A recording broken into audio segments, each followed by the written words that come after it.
আসন্ন নারী টি-টোয়েন্টি বিশ্বকাপের জন্য ভারতের ১৪ সদস্যের নাম ঘোষণা করলেন বিসিসিআই। হরমনপ্রীত কৌরকে অধিনায়কের দায়িত্ব দিয়ে আজ স্কোয়াড দিয়েছেন। অক্টোবর মাস থেকেই শুরু হতে যাচ্ছে আইসিসি টি-টোয়েন্টি নারী বিশ্বকাপ। ২০২২ সালে এই প্রতিযোগিতায় ফাইনালে উঠেও ভাগ্য খারাপ ভারতের, ট্রফিটা আর হাতে পাওয়া হয়নি। এবার দুবাইতে আসর বসেছে নারী টি-টোয়েন্টি বিশ্বকাপের।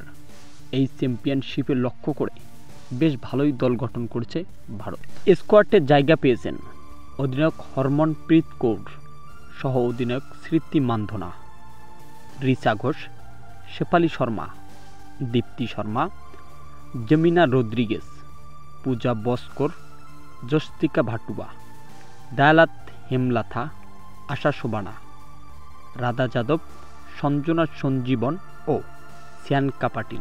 আগামী মাসের ৪ অক্টোবর প্রথম ম্যাচেই ভারতের প্রতিপক্ষ শক্তিশালী নিউজিল্যান্ড দল। ৬ অক্টোবর ভারতের মুখোমুখি হবেন পাকিস্তান। দ্বিতীয় ম্যাচ ৯ অক্টোবর। তৃতীয় ম্যাচে ভারতের মুখোমুখি হবেন শ্রীলঙ্কার নারী ক্রিকেট দল।